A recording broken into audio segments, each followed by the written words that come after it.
সম্মানিত উপস্থিতি, কারবালার শিক্ষা সেমিনার উপলক্ষে যেসব কথা বলা হয়েছে, কারবালা দুইটা শব্দ। কারবুন মানে নিকটবর্তী, বালাউন মানে বিপদ, মুসিবত। মুসিবত আরবি শব্দ, বালাউন আরবি শব্দ। তাহলে বিপদ নিকটবর্তী এমন জায়গাকে বলা হয় কারবালা। প্রথমে এই কথাটা বললাম, মনে রাখবেন। বিপদ নিকটবর্তী যে জায়গাটা, সেই জায়গাটার নাম হলো কারবালা। আজ প্রথমে আপনাদেরকে একটা বিষয় জানাতে চাই, যেহেতু এখানে আগে অনেক কিছু বিভিন্ন বদরসম ছিল, সেখানে আপনাদের ঐকান্তিক প্রচেষ্টায় মাহফিলে তাফসিরুল কোরআনের উদ্যান করেছেন, সেই সমাজ দান করেছেন আল্লাহ, বাস্তবের উদ্যান করেছেন আপনারা। যতদিন চলতে থাকবে কিয়ামত পর্যন্ত আপনারা থাকবেন না, কিন্তু আপনাদের আমলনামায় সওয়াব আল্লাহ পৌঁছাতেই থাকবেন বলে সুবহানাল্লাহ। একটা ভালো কাজ করেছেন আপনারা, বদরসম বয়কট করেছেন, সুন্নাতকে জিন্দা করেছেন, ভালো কিছু শিক্ষণের ব্যবস্থা করে রেখেছেন। এজন্য অত্র এলাকার, অত্র প্রতিষ্ঠান এবং যারা আয়োজক ছিলেন, যারা চেষ্টা করেছেন, প্রত্যেককে আল্লাহর কাছে সুপর্দ করছি।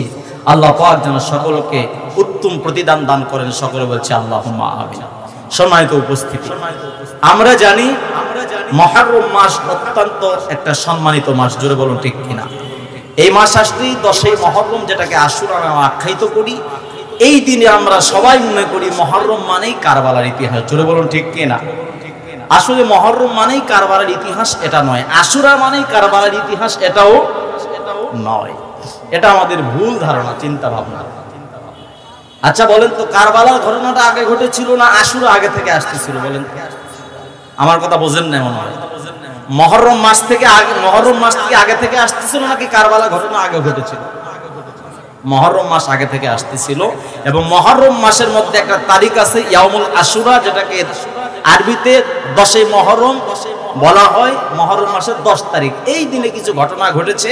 শুধুমাত্র মুহররমের 10 তারিখে কারবালার ঘটনা ঘটেছে এমনটা নয়, এটা আগে থেকেই কিছু কিছু ঘটনা ঘটে এসেছে, যেটা উজ্জ্বল দৃষ্টান্ত আমরা সকলে জানি।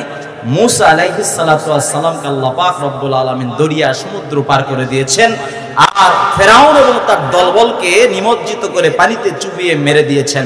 আল্লাহ পাক এই ঘটনাটা যেদিন ঘটিয়েছেন, সেই দিনটা ছিল ইয়াউমে আশুরা, সেই দিনটা ছিল আশুরার দিন, মুহররম মাসের 10 তারিখ বলে সুবহানাল্লাহ।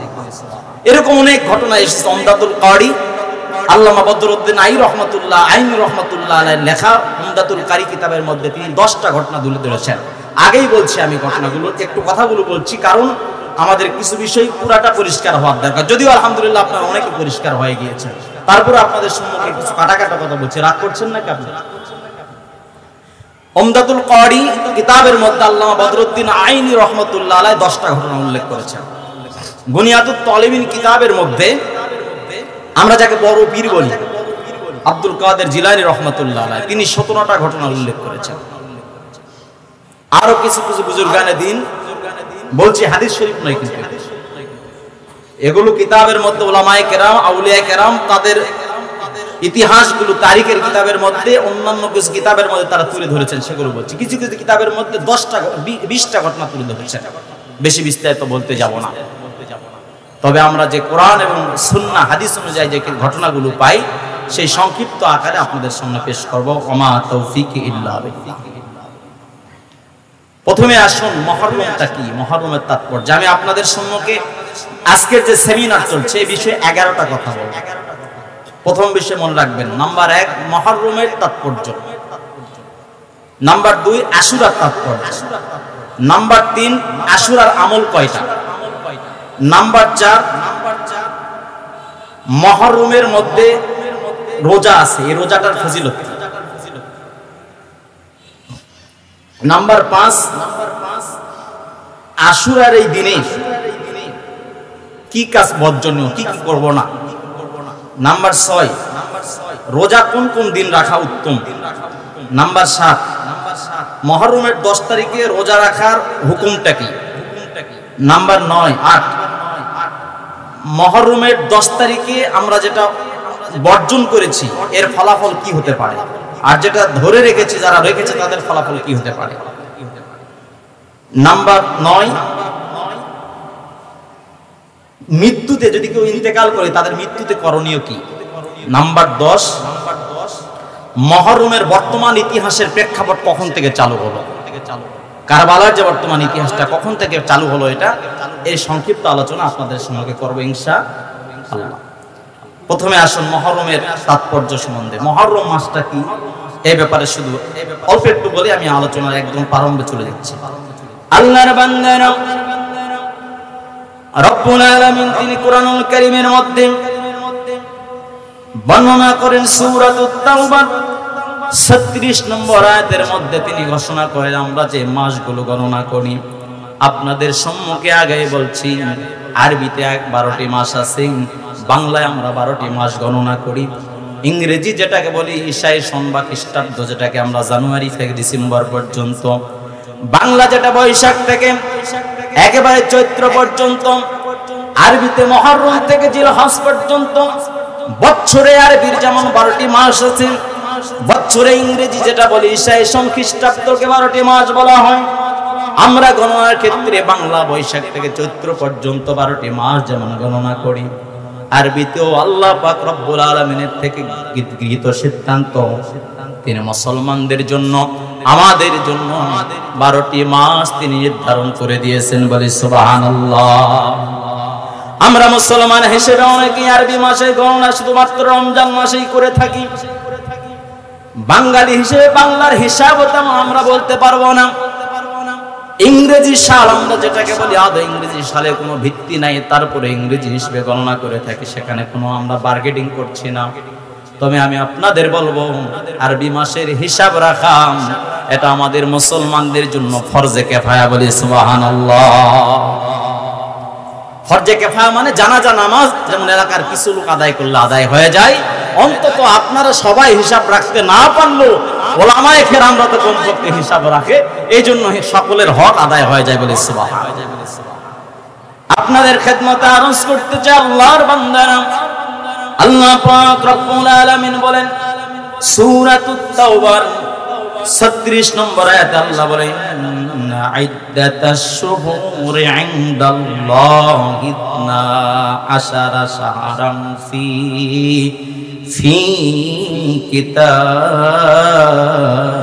কিতাবিল্লাহ। চিৎকার দিয়ে বলা যাবে কি সুবহানাল্লাহ। আরবিতে যে মাস আমরা গণনা করি মুহররম থেকে জিলহজ পর্যন্ত, এই 12টা মাস যে আমরা গণনা করি, এই গণনা আল্লাহ পাক রব্বুল আলামিন বলে দিয়েছেন, নিশ্চয় আল্লাহ পাক তোমাদের জন্য 12টি মাস তিনি কোরআনুল কারীমের মধ্যে লিপিবদ্ধ করে দিয়েছেন, বলি সুবহানাল্লাহ। তোমাদের গণনার সুবিধার জন্য, নেক আমলের জন্য, তোমরা যাতে সুন্নাহ মোতাবেক চলতে পারো, এজন্য আল্লাহ পাক তার কিতাবের মধ্যে রাসূলের মাধ্যমে আল্লাহ পাক রব্বুল আলামিন 12টি মাস তোমাদের কাছে গণনা হিসেবে প্রেরণ করে দিয়েছেন, বলি সুবহানাল্লাহ।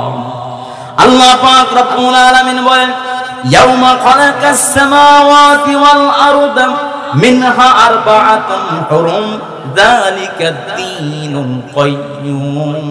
আল্লাহ পাক রব্বুল আলামিন কাইয়্যিম, আল্লাহ পাক বলেন, শোনো, এর মধ্যে আমি আসমান সৃষ্টি করেছি, দিনে আমি আসমান সৃষ্টি করেছি, জমিন সৃষ্টি করেছি। আর এই আসমান ও জমিন সৃষ্টি করার কারণ হলো আসমানের নিচে জমিনের উপরে তোমরা বসে বসে ইবাদত করবা, এজন্য আমি রব তোমাদেরকে 12টা মাস তোমাদের কাছে আমি আল্লাহ নির্ধারিত করে দিয়েছি, বলেন সুবহানাল্লাহ। আল্লাহ পাক বলেন, মিনহা আরবাতুন হুরুম, এর মধ্যে 4টি মাস হলো সম্মানিত মাস। এই 4টি মাসে তোমরা সম্মানিত মনে রাখবা, এই 4টি মাসে তোমাদেরকে ইবাদতের জন্য আল্লাহ পাক তোমাদের কাছে সম্মানিত করে দিয়েছেন। সম্মানিত মাস 4টি, একটা হলো জিলহজ, মুহররম, এবং এদের মাঝখানে আরেকটা মাস আছে, সেটা হলো রজব। রাসূল বলেন, আল্লাহ পাক রব্বুল আলামিন তোমাদের জন্য ধারাবাহিক 3টা মাস, জিলকদ মাস, জিলহজ মাস, মুহররম মাস, আর মাঝখানে একটা মাস হলো শাবান এবং রমজানের মাসে। শাবানের আগে একটা মাস আছে, সেই মাসটার নাম হলো রজব মাস। রাসূল বলেন এই 4টা মাস আল্লাহ পাক রব্বুল আলামিন তোমাদের জন্য সম্মানিত করে দিয়েছেন, হারাম অত্যন্ত সম্মানদায়ক করে দিয়েছেন, বলি সুবহানাল্লাহ। মুহররম মাসের কি কাজ? 1 নাম্বার বললাম কোরআনুল কারীম থেকে আলোচনা করলাম। মুহররমের তাৎপর্য হাদিস থেকে বলছি, আল্লাহ পাকের রাসূল বলেন ওয়া নবী হুরায়রা রাদিয়াল্লাহু তাআলা আনহু আন্নাহু ক্বাল قال رسول الله صلى الله عليه وسلم أفضل الصيام بعد رمضان شهر الله المحرم وأفضل الصلاة بعد الفريضة صلاة الليل رواه مسلم বলে সুবহানাল্লাহ। মুসলিম শরীফের মধ্যে এসেছে আবু হুরায়রা রাদিয়াল্লাহু তাআলা আনহু বর্ণনা করেন রাসূলুল্লাহ সাল্লাল্লাহু আলাইহি ওয়াসাল্লামের ইরশাদ ফরমান, আমার উম্মতেরা শোনো, আল্লাহ পাকের কাছে রমজান মাসের রোজার পরে সবচাইতে দামি মূল্যবান রোজা হলো মুহররম মাসের রোজা, বলি সুবহানাল্লাহ। কোন মাসের রোজা আল্লাহর কাছে বেশি দামি? মুহররম মাসের রোজা দামি, রমজান মাসের রোজা তো ফরজ, জুড়ে বলুন ঠিক কিনা? এরপরে যত নফল রোজা আছে, নফল রোজার মধ্য থেকে সবচাইতে বেশি রোজা দামি হলো আল্লাহর কাছে মুহররম মাসের রোজা। রাসূলুল্লাহ সাল্লাল্লাহু আলাইহি ওয়াসাল্লামের হাদিস শরীফের শেষের দিকে বলেন ওয়া আফদালুস সালাত বাদাল ফরিদাতি সালাতু লাইল। চিৎকার দিয়ে বলা যাবে কি সুবহানাল্লাহ। রাসূল বলেন ফরজ নামাজ আল্লাহর কাছে দামি, কারণ এটা ফরজ হুকুম, এটা আদায় না করলে গুনাহগার হতে হবে, জোরে বলুন ঠিক কিনা? রাসূল বলেন ফরজ 5 ওয়াক্ত নামাজের পরে যত নফল নামাজ আছে সবচাইতে দামি, আল্লাহর কাছে গ্রহণযোগ্য দামি নফল নামাজ হলো সালাতুত তাহাজ্জুদ, রাতের নামাজ, বলি সুবহানাল্লাহ। তাহলে মুহররম মাসের 2টা আমল আমরা আপনাদের কাছে বলতে পারি। কোরআন থেকে বোঝা যায় আল্লাহর কাছে, আল্লাহ আমাদের কাছে 4টা মাস দামি করে দিয়েছেন, সম্মানী মাস করে দিয়েছেন, ইজ্জতওয়ালা মাস করে দিয়েছেন। জিলকদ মাস, জিলহজ মাস, মুহররম মাস, রজব মাস, জোরে বলুন ঠিক কিনা? মুহররম মাসের মধ্যে 2টা কাজ আল্লাহ রাসূলের পুরো হাদিস দ্বারা বোঝা যায়। 1 নাম্বার হলো সবচাইতে রমজানের রোজার পরে দামি রোজা আল্লাহর কাছে হলো মুহররম মাসের রোজা। 2 নাম্বার ইবাদত হলো রাসূলের হাদিস অনুযায়ী বোঝা যায় যত ফরজ নামাজ আছে সমস্ত ফরজ নামাজের পরেই সবচাইতে দামি নামাজের আমল নামা হলো আল্লাহর কাছে গ্রহণযোগ্য সালাতুত তাহাজ্জুদ, তাহাজ্জুদের নামাজ, বলি সুবহানাল্লাহ। 2 নাম্বার বিষয় আপনাদের সম্মুখে আলোচনা করতে চাই, আশুরার তাৎপর্য। জনাবে রাসূলুল্লাহ সাল্লাল্লাহু আলাইহি ওয়াসাল্লামের সাহাবী আব্দুল্লাহ ইবনে আব্বাস রাদিয়াল্লাহু তাআলা আনহু থেকে বর্ণিত, তিনি বলেন ইন্না রাসূলুল্লাহ সাল্লাল্লাহু আলাইহি ওয়াসাল্লাম কাদিমাল মাদিনাতি ফাওয়াজাদাল ইয়াহুদা সিয়ামান ইয়াওমা আশুরা ফাকালা লাহুম রাসূলুল্লাহ সাল্লাল্লাহু আলাইহি ওয়াসাল্লাম মা হাযাল ইয়াউমুল্লাযী তাসুমুহুম ফাকালা লাহুম রাসূলুল্লাহ সাল্লাল্লাহু আলাইহি ওয়াসাল্লাম মা হাযাল ইয়াউমুল্লাযী তাসুমুহুম فقالوا هذا يوم عظيم أنجى الله فيه موسى وقومه وغرق فرعون وقومه فصام موسى شكرا فنحن نصوم فقال رسول الله صلى الله عليه وسلم فنحن أحق وأولى بموسى منكم فصامه رسول الله صلى الله عليه وسلم وأمر بصيامه رواه البخاري বলি সুবহানাল্লাহ।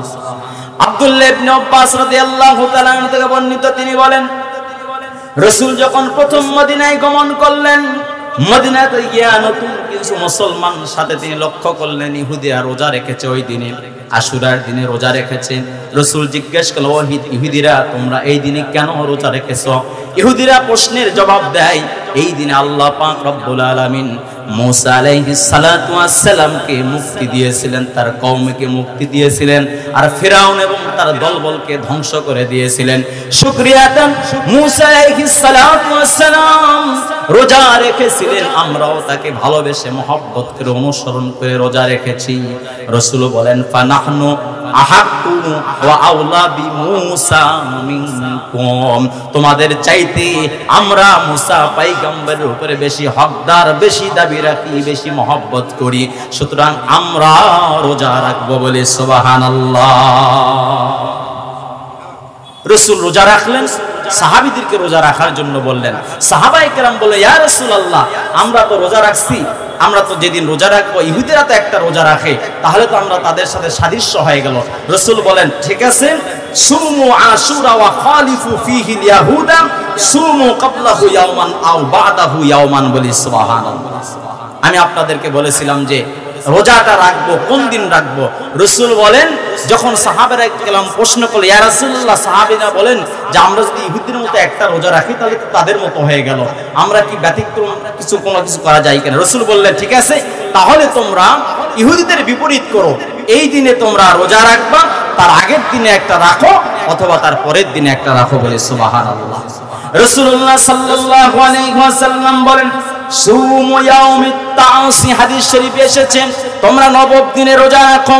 আরেকটা হাদিসে স্পষ্ট রাসূল বলেন, সুমনাল ইয়াউমাত তাসিয়াম, যদি আগামী বছর আমি বেঁচে থাকি ইনশাআল্লাহ আগামী বছর আমি নবম দিনে রোজা রাখবো এবং দশম দিনে রোজা রাখবো বলে সুবহানাল্লাহ। রাসূল বলেন, যদি আমি যদি আমি আগামী বছর বেঁচে থাকি ইলা কাবিল লা আসুমনা তাসিয়া, রাসূল বলেন যদি আমি আগামী বছর বেঁচে থাকি ইনশাআল্লাহ আগামী বছর আমি নবম দিনে রোজা রাখবো এবং দশম দিনে রোজা রাখবো। এ দ্বারা বোঝা যায় মুস্তাহাব আমল হলো, উত্তম আমল হলো 10 তারিখ এবং 9 তারিখ, অর্থাৎ আজকে তো 10 পার হয়ে গিয়েছে, গতকাল এবং আজকে যেদিন রোজা রেখেছি আমরা, এটাই হলো উত্তম রোজা। যদি গতকাল যারা মিস করেছি তাহলে আজকে যারা রেখেছি আগামীকালকে রাখবো, এটাও আমল করলে আদায় হয়ে যাবে ইনশাআল্লাহ। সম্মানিত আল্লাহর বান্দারা, চলে আসবে না, এখন আসবে না, উনি আসছেন, খেদমতে আরজ করতে চাই। আমি আপনাদের খেদমতে বলছিলাম, মুহররম মাসের তাৎপর্য বললাম, আশুরার তাৎপর্য বললাম। জনাবে রাসূলুল্লাহ সাল্লাল্লাহু আলাইহি ওয়াসাল্লাম হাদিস শরীফে ইরশাদ ফরমান, আশুরা রোজার ব্যাপারে তিনি বলেন, আল্লাহ রাসূল বলেছেন ফজিলতের ব্যাপারে, সিয়ামু ইয়াউমি আশুরা ইন্নী আহতাসিবু আলাল্লাহি আইয়ুকাফিরাস সানাতাল্লাতী ক্বাবলাহু, চিৎকার দিয়ে বলা যাবে কি সুবহানাল্লাহ। মুসলিম শরীফের হাদিসের মধ্যে রাসূল বলেন, আশুরার দিনে যদি কেউ রোজা রাখে, আল্লাহ পাক রাসূল বলেন আশুরার দিনে যদি কেউ রোজা রাখে, আল্লাহ পাক রাসূল বলেছেন রোজা রাখার কারণে আশুরার দিনের ফজিলত হিসেবে আল্লাহ পাক রব্বুল আলামিন তার বিগত বছরের গুনাহগুলো তার মাফ করে দিবেন বলে সুবহানাল্লাহ। তার মানে বোঝা যায় আশুরার দিনে যদি আমরা কেউ রোজা রাখতে পারি, এক একটা রোজার সওয়াব হলো এক এক বছরের বিগত দিনের গুনাহ আমার আমলনামা থেকে মাফ হয়ে যাবে বলে সুবহানাল্লাহ। তাহলে আশুরার দিনে রোজার ফজিলত পাইলাম। 4 নাম্বার ফজিলত, 4 নাম্বার বিষয় আপনাদেরকে শেষ করলাম। মুহররমের রোজার ফজিলত বলা হয়েছে, মুহররমের তাৎপর্য বলা হয়েছে, আশুরার তাৎপর্য বলা হয়েছে, আশুরা রোজার ফজিলত আপনাদের সম্মুখে বললাম।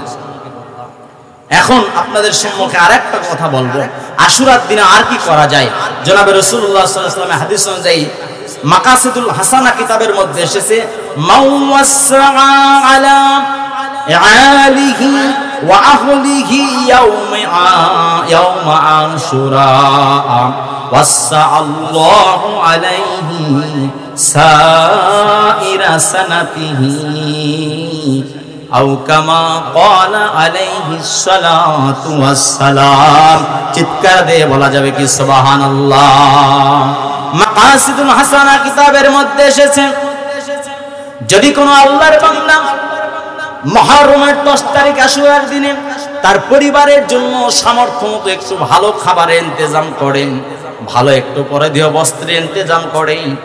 আল্লাহ পাকের রাসূলের কথা অনুযায়ী বোঝা যায় আল্লাহ পাক রব্বুল আলামিন পুরা বছর তাকে সম্মানের সাথে রিজিক দান করবেন বলে সুবহানাল্লাহ। তার রিজিকের প্রশস্ততা দান করবেন। এজন্য আমরা একটু মহব্বত করে আশুরার দিনে একটু ভালো ভালো খাবার একটু যতটুকু পারা যায় করি। জোরে বলুন ঠিক কি না? আশুরার দিনে কিছু কাজ আপনাদের কাছে বলা হলো। আশুরার দিনে আর কি করণীয় করা যায়? আশুরার দিনে আমাদের করণীয় কাজ আরো দুইটা কাজ রয়েছে। এক নাম্বার হলো আশুরার দিনে আমরা রোজা রাখবো ইনশাআল্লাহ। আরেকটা কাজ হলো আশুরার দিনে আমরা বেশি বেশি তওবা ইস্তেগফার করব বলে সুবহানাল্লাহ। দলিল কি?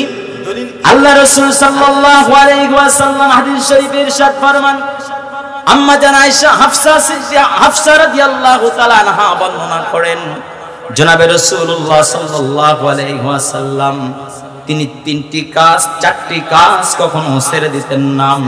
আরবাআত লাম ইয়াকুন ইয়াদা'আন নবী সাল্লাল্লাহু আলাইহি ওয়াসাল্লাম সিয়াম ইয়াউমি আশুরা ওয়াল আশরাম ওয়া সালাসাতি আইয়ামিন মিন কুল্লি শাহরিন ওয়া রাকাতাইনি ক্বাবলা সালাতাল গাদা বলে সুবহানাল্লাহ। নাসাই শরীফের হাদিসের মধ্যে পাওয়া যায় হযরত আলী রাদিয়াল্লাহু তাআলা আনহু বলেন, আল্লাহ পাক রাসূলুল্লাহ সাল্লাল্লাহু আলাইহি ওয়াসাল্লাম ইরশাদ করেছেন, আল্লাহ পাক রাসূল বলেন, হযরত আলী রাদিয়াল্লাহু তাআলা আনহু বলেছেন, রাসূলুল্লাহ সাল্লাল্লাহু আলাইহি ওয়াসাল্লাম ইরশাদ ফরমান, রাসূলের কাছে রাসূলের ইরশাদ ফরমানোর আগে হযরত আলী বলেন, রাসূলের কাছে গিয়ে সাহাবী জিজ্ঞেস করে, ইয়া রাসূলুল্লাহ আইয়ুল আমালু আইয়ুস সাওমু আলাল্লাহি আফদাল আইয়ুস সাওমি আফদাল আলাল্লাহি সুবহানাহু ওয়া তাআলা আযজা ওয়া জাল্লা বাদা রমাদানা। আল্লাহর রাসূল রমজানের রোজার পরে সবচাইতে আল্লাহর কাছে গ্রহণযোগ্য ভালো উত্তম কোন রোজাটা বেশি আল্লাহর কাছে দামি? রাসূল বলেন, আমার উম্মত শোনো, আল্লাহর কাছে রমজানের রোজার পরে আশুরার রোজা মুহররমের রোজাটা আল্লাহর কাছে বেশি দামি বলে সুবহানাল্লাহ। রাসূল বলেন, আর এই দিনে যদি কেউ তওবা করেন, রাসূলুল্লাহ সাল্লাল্লাহু আলাইহি ওয়াসাল্লাম বলেন, তাবাল্লাহু ফি আলা কওমিন ওয়া ইয়াতুবু ফিহি আলা কওমিন আখারিন। চিৎকার দিয়ে বলা যাবে কি সুবহানাল্লাহ। আর এই দিনে যদি কেউ তওবা করে, আল্লাহ পাক রব্বুল আলামিন কিয়ামত পর্যন্ত সমস্ত বান্দাদের তওবা কবুল করে নেবেন বলি সুবহানাল্লাহ। কারণ রাসূল বলেন, এই দিনে যারা তওবা করেছিলেন প্রত্যেকের তওবা আল্লাহ কবুল করে নিয়েছিলেন। বিশেষ করে আশুরার দিনে যদি কেউ তওবা করেন, তওবা সব সময় আমাদের করতে হবে। বিশেষ করে যদি আশুরার দিনে কেউ তওবা করে, রাসূল বলেন তার তওবা আল্লাহ পাক রব্বুল আলামিন কবুল করবেন। কারণ আশুরার দিনে যারা তওবা করেছিলেন বিগত দিনে, হযরত আদম আলাইহিস সালাতু ওয়াস সালাম তওবা করেছেন, আল্লাহ কবুল করে নিয়েছিলেন। দাউদ আলাইহিস সালাতু ওয়াস সালাম তওবা করেছেন, আল্লাহ কবুল করে নিয়েছিলেন। ইদ্রিস আলাইহিস সালাতু ওয়াস সালামকে কবুল করে নিয়েছিলেন। হযরত ইব্রাহিম আলাইহিস সালাতু ওয়াস সালামকে কবুল করে নিয়েছিলেন। যারাই তওবা করবে কিয়ামত পর্যন্ত আল্লাহ পাক তাদের প্রত্যেকের তওবা কবুল করে নেবেন বলে সুবহানাল্লাহ। আশুরার দিনে দুইটা কাজ আমরা পেলাম। এক নাম্বার কাজ হলো রোজা রাখা, দুই নাম্বার কাজ হলো বেশি বেশি তওবা করা। জোরে বলুন ঠিক কিনা?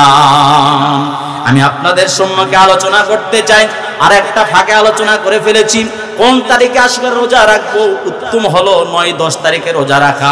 যদি কোনো কারণবশত এনিহাউ মিস্টেক 9 তারিখ হয়ে যায়, তাহলে 10 তারিখ এবং 11 তারিখে রোজা রাখলেও মুস্তাহাব আদায় হয়ে যাবে বলে সুবহানাল্লাহ। আশুরার রোজা এটা কি ফরজ না মুস্তাহাব? মুস্তাহাব বা নফল। কারণ কি কিভাবে পেলাম? হযরত আব্দুল্লাহ ইবনে ওমর রাদিয়াল্লাহু তাআলা থেকে বর্ণিত, তিনি বলেন রাসূলুল্লাহ সাল্লাল্লাহু আলাইহি ওয়াসাল্লাম বলেছেন, রমজানের রোজা যখন ফরজ হয়ে গেল তখন তিনি বললেন, মান শাআ সামা আও মান শাআ তারাকা। যদি কেউ চায় আশুরার রোজাটা রাখতে চায় রাখতে পারে, আর যদি কেউ বাদ দিতে চায় তরক করতে চায় তরক করতে পারে। আশুরার রোজা নফল আদায় করলে অনেক সওয়াব পাওয়া যায়, যদি বাদ হয়ে যায় গুনাহ হবে না। তাহলে বোঝা যায় আশুরা রোজার হুকুম হলো মুস্তাহাব। পেয়ে গেছেন আপনারা? বর্জন কি? আশুরার দিনে কি কি বর্জন করব? আশুরার দিনে বেশ কিছু বিষয় আমাদেরকে বর্জন করতে হবে। না নাম্বার 1 হলো আমরা বর্জন করব মাতমজারি, যেটা আমরা আহাজারি করি, মাতম বর্জন করব, আহাজারি বন্ধ করব। আমরা বুক কাটা, শরীর কাটা, রক্তপাত এগুলো আমাদের বর্জন করতে হবে। আমরা মুর্শিয়া বহন করতে হবে, বর্জন করতে হবে। কান্নাকাটি, আমাদের শরীর সেরা, কাপড় চোপড় সেরা বর্জন করতে হবে। বিশেষ করে হাই হোসেন করে যারা শরীরে ব্লেড দিয়ে কেটে আঘাত করে একটু রক্ত ছিটাইয়া অন্যান্য কার্যকলাপ করে, এগুলো বর্জন করতে হবে। এই দিন উপলক্ষ করে সিন্নি টিন্নি বিভিন্ন পাকায়া অনেক কিছু আয়োজন করা, এটা বর্জন করতে হবে। নিয়ত রাখতে হবে, আল্লাহ রসুল বলেছেন এই পরিবারের জন্য যদি কেউ খরচ করে আল্লাহ পাক তাকে শান্তি দিবেন, পুরা বছর ভালো রাখবেন। এই নিয়তে যদি খান কোনো আপত্তি নাই। কিন্তু কারবারের দিনে আমি মানুষকে পানি পান করাবো, কারণ ইমাম হোসেন পানি পায় নাই, এই জন্য পানি পান করাবো, এই নিয়তে যদি কেউ করে তাহলে তার গুনাহ হবে। এগুলো বর্জন করতে হবে। বুঝতে পেরেছেন আপনারা? এরপরে সর্বশেষ বিষয় আপনাদের কাছে বলবো যে বর্তমান যে আমরা কারো মৃত্যুবরণ করলে প্রথম কাজ হলো ইন্না লিল্লাহি ওয়া ইন্না ইলাইহি রাজিউন বলা। দ্বিতীয় কাজ হলো তার জন্য আল্লাহ পাকের কাছে ইস্তেগফার এবং জান্নাতের জন্য দোয়া করা। এই দুইটা কাজ হলো কেউ ইন্তেকাল করলে কাজ করা। আর সর্বশেষ আপনাদের কাছে যেটা বলবো, আমরা যে বর্তমানে কারবালায় ইতিহাস জানতেছি, এটা কখন প্রচলন হয়েছিল আমি হয়তো ততটুকু পারবো না, তবে এতটুকু সংক্ষেপে মুয়াইজুদ্দৌলা নামে একজন লোক ছিল। বর্তমান যে কারবালা ইতিহাস, কারবালা বা আশুরা আমরা কেন্দ্র করে যেটা আলোচনা করে থাকি, এটা প্রচলন শুরু করেছিল 352 হিজরিতে। সর্বপ্রথম মুয়াইজুদ্দৌলা নামে এক আল্লাহর বান্দা এই শুরু করার পর থেকে আমরা যেগুলো করতেছি, শিয়া লেখক আমরা সৈয়দ আমির আলী নামে একজন লেখক জানি, এ হলো শিয়া একজন লেখক। তিনি দ্য স্পিরিট অফ ইসলাম কিতাবের মধ্যে লিখেছেন দ্য এস্টাবলিশড, সর্বপ্রথম ফার্স্ট এস্টাবলিশড মুয়াইজুদ্দৌলা কারবালার ইতিহাসকে আশুরার ইতিহাস হিসেবে সর্বপ্রথম হিস্ট্রিতে প্রথম শিয়ারা যারা করেছিল তার মধ্যে মুয়াইজুদ্দৌলা প্রথম করেছিল। বাস আমি আপনাদের সম্মুখে বললাম, বর্তমানে যে আলোচনা আমরা করে থাকি এটা শুরু করেছিল মুয়াইজুদ্দৌলা নামে একজন ব্যক্তি। এদিকে আর যাব না, শুধু আপনাদের খেদমতে আরজ করতে চাই, হযরত হুসাইন রাদিয়াল্লাহু তাআলা শহীদ হয়েছেন। আমাদের কষ্ট আছে না নাই? আমাদের অতি কষ্ট আছে। হুসাইন রাদিয়াল্লাহু তাআলা তার দলবল সহ শহীদ হয়ে গেলেন, পুরা পরিবারে 72 জন শহীদ হয়ে, আমাদের কষ্ট আছে। আল্লাহর বান্দারা তাদের কষ্টের কারণে, তাদের শহীদ হওয়ার কারণে তারা আমাদেরকে মহব্বত করেন, দ্বীন রক্ষার জন্য তারা আমাদেরকে ভালোবেসেন। হযরত হুসাইন রাদিয়াল্লাহু তাআলা শহীদ হয়ে গেলেন। তাদেরকে যারা শহীদ করে দিল, নিঃসন্দেহে তারা ভালো কাজ করেন, অত্যন্ত জুলুম করেছেন, খারাপ কাজ করেছেন। হযরত হুসাইন যে শহীদ হয়ে যাবেন রাসূল অনেক আগেই বুঝতে পেরেছিলেন। জনাবে রাসূলুল্লাহ সাল্লাল্লাহু আলাইহি ওয়াসাল্লাম হযরত আনাস রাদিয়াল্লাহু তাআলা বলেন, উম্মে সালমার ঘরে রাসূল একদিন বসা ছিলেন, ওই সময় বৃষ্টির ফেরেশতা তার ঘরে ঢুকলেন। রাসূল বললেন, ঘর পাহারা দাও, দরজা পাহারা দাও, ঘরে যেন কেউ না ঢোকে। হযরত রাসূলের কাছে বৃষ্টির ফেরেশতা, ইয়া রাসূলুল্লাহ, এর মধ্যে হঠাৎ করে হুসাইন তার কোলে, তার পিঠে এসে বসে ঘোড়ার মধ্যে বসতে থাকে। হযরত রাসূলের কাছে ফেরেশতা বলে, ইয়া রাসূলুল্লাহ, কি হয়? বলে, হুসাইন আপনি মনে খুব ভালোবাসেন। বলে, হ্যাঁ। আপনি জেনে রাখেন আপনার এই নাতিকে একটা জায়গায় মুসলমানরা শহীদ করে দিবেন। বলি নাউজুবিল্লাহ। রাসূল বুঝতে পেরেছিলেন, তাকে মাটিও দেখানো হয়েছে। ইয়া রাসূলুল্লাহ, দেখেন এই মাটি সেখান থেকে আপনাকে দেখালাম যেখানে আপনার কলিজার টুকরা হুসাইনকে শহীদ করে দেওয়া হবে। ওই ঘটনা আপনাদের কাছে বলছি না, আমি শুধু আপনাদের খেদমতে আরজ করতে চাই, আল্লাহর বান্দারা যারা হযরত হুসাইনকে শহীদ করে দিয়েছিল, নিঃসন্দেহে তারা গুনার কাজ করেছিল। কিন্তু আমাদের মনে রাখতে হবে, হযরত হুসাইনের আলোচনা করতে গিয়ে মুআবিয়া রাদিয়াল্লাহু তাআলা আনহুর দিকে যেন তীর নিক্ষেপ না হয়, তাকে যেন দোষারোপ করা না হয়। এজন্য আমরা দোয়া করব যারা শহীদ হয়ে গিয়েছে, আল্লাহ পাক যেন জান্নাত নসিব করেন। এখন আপনাদের খেদমতে আরজ করতে চাই, পৃথিবীতে যা কিছু ঘটেছিল সব কিছু, অনেক বিষয় 10ই মুহররম হয়েছিল। একটা ফিরিস্তা আপনাদের সামনে বসার বলার ইচ্ছা আছে, কিন্তু বলতে পারবো না। যদি তৌফিক হয় কোনো এক সময় বলবো। শুধুমাত্র এতটুকু বিষয় আপনাদের কাছে বলতে চাই, বাংলার জমিনে যত মসজিদ আছে, যত মাদ্রাসা আছে, এগুলো হেফাজত করার জন্য আজ থেকে 1500 বছর আগে ইমাম হুসাইন রাদিয়াল্লাহু তাআলা আনহু তার দলবল সহ 72 ফ্যামিলির সবাই সদস্যরা ইন্তেকাল করলেন। মুসলিম ইবনে আকিল শহীদ হয়ে গেলেন, হুর ইবনে জিয়াদ শহীদ হয়ে গেলেন, আব্দুল্লাহ তার শিশু পুত্র একদম মাসুম বাচ্চা শহীদ হয়ে গেলেন দ্বীন রক্ষার জন্য। এজন্য বলা হয় শহীদের কারবালা রক্তের বিনিময়ে ইসলাম আবার নতুন ভাবে জিন্দা হয়েছে, কথাটা একদম মিথ্যা নয়। এজিদে মুসলমান যারা আছে এরা তো একদিকে পার্টিসিপেট হয়ে গিয়েছে, হোসাইনি মুসলমান যারা আছে ইসলামকে রক্ষা করার জন্য, দ্বীনকে রক্ষা করার জন্য, আহলে ওয়াসাল আহলে সুন্নাত ওয়াল জামাতকে রক্ষা করার জন্য দ্বীনের অখণ্ড প্রহরী হিসেবে হযরত হোসাইন দ্বীনকে টিকিয়ে রাখার জন্য খেলাফতের মসনদ প্রতিষ্ঠা করতে চাই নাই, বরং দ্বীনের তাওয়াজ্জু যেন ঠিক মতো চাই, রিসালাত যেন ঠিক মতো পালন হয়, তাওহীদের বাণী যেন দিক দিগন্তে সরে যায়, সমস্ত মানুষ যেন দ্বীন প্রচার করতে পারে, দ্বীনের উপর চলতে পারে, আমল করতে পারেন। হযরত হোসেনের এই চিন্তা ভাবনা, এই তাকওয়ার উপর ভিত্তি করে তিনি মদিনা থেকে মক্কায় গেলেন, মক্কা থেকে ইরাকে গেলেন, সেখানে তিনি শাহাদাতে ফরাত নদীর তীরে শাহাদাতের পেয়ালা পার করলেন। মুসলমান, আপনাদের কাছে প্রশ্ন করতে চাই, মসজিদ থাকবে, মাদ্রাসা থাকবে, এগুলো দেখাশোনার ভার শহীদ হয়ে গিয়েছেন হযরত হোসাইন এবং তাকে হত্যা করেছিল ইয়াজিদ। এখন বলেন তো দেখি, ইয়াজিদের গোষ্ঠীরা কি মসজিদ মাদ্রাসা রক্ষা করবে নাকি হোসাইনের গোষ্ঠীরা রক্ষা করবে? হোসাইনের গোষ্ঠী যে মসজিদ মাদ্রাসা রক্ষা করেন, আপনাদের খেদমতে আরজ করতে চাই, কাউকে আঘাত করে কথা বলবো না। আমাদের বর্তমান সময়ে মাইক পাইলে বা রাস্তা পাইলে বা স্টেজ পাইলে অনেক দাঙ্গা হাঙ্গামা করার চেষ্টা করি, যার ফলশ্রুতিতে আজকে আমরা কথা বললে অ্যারেস্ট হয়ে যাই, কথা বললে আমাদেরকে গ্রেফতার করা হয়, কথা বললে আমরা বিপদে পড়ে যাই। অথচ বাংলাদেশে বর্তমান সময়ে করুণ অবস্থা চলছে, জোরে বলুন ঠিক কিনা?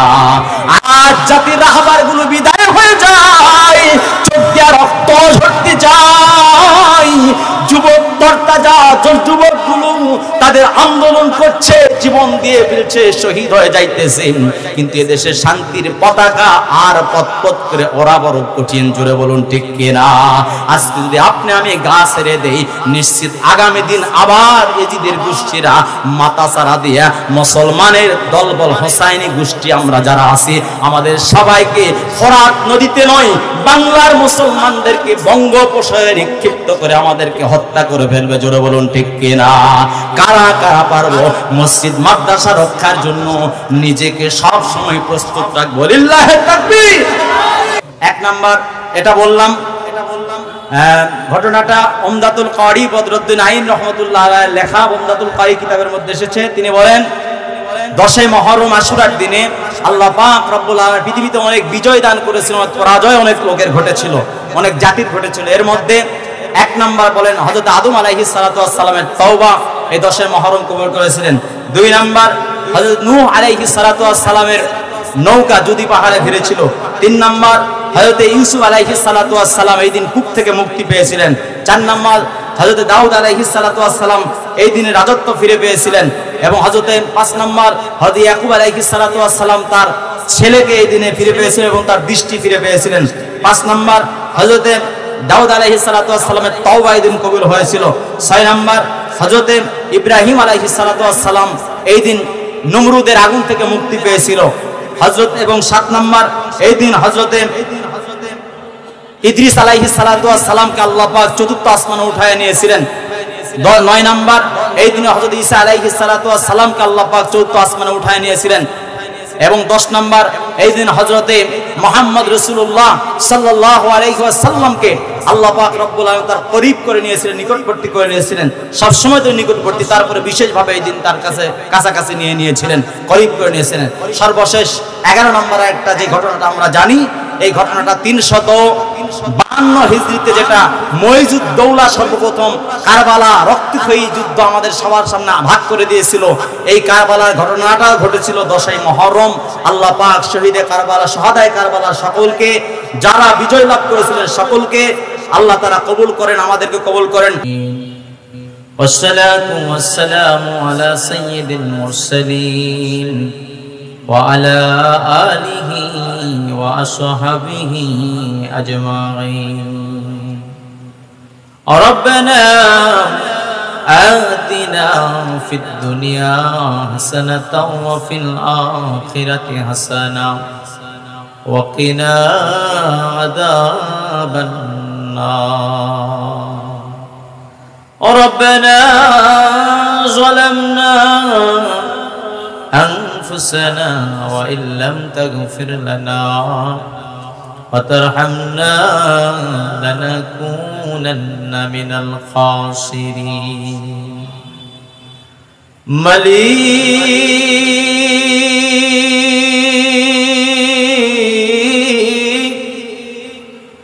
ওগো অসহায়ের মালিক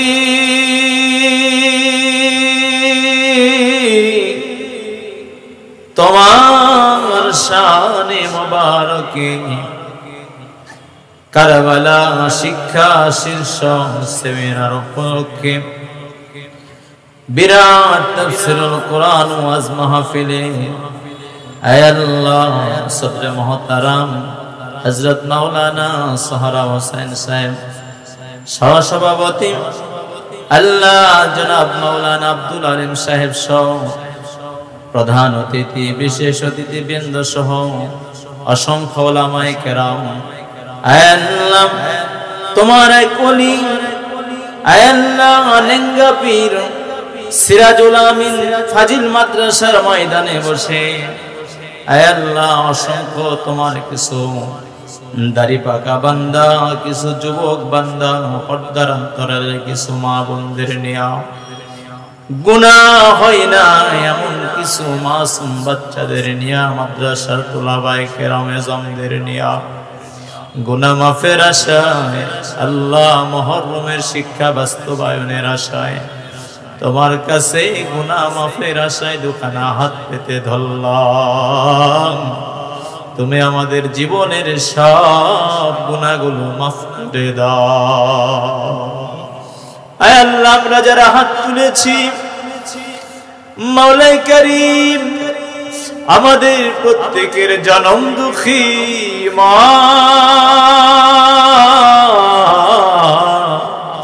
দরদের আব্বা যারা দুনিয়া থেকে বিদায় হয়ে গেছেন আল্লাহ যাদের কবরের খবর আমরা কেউ জানি না কবর থেকে আমাদের মা বাবা চিৎকার দিয়ে বলেন ও ছেলে রে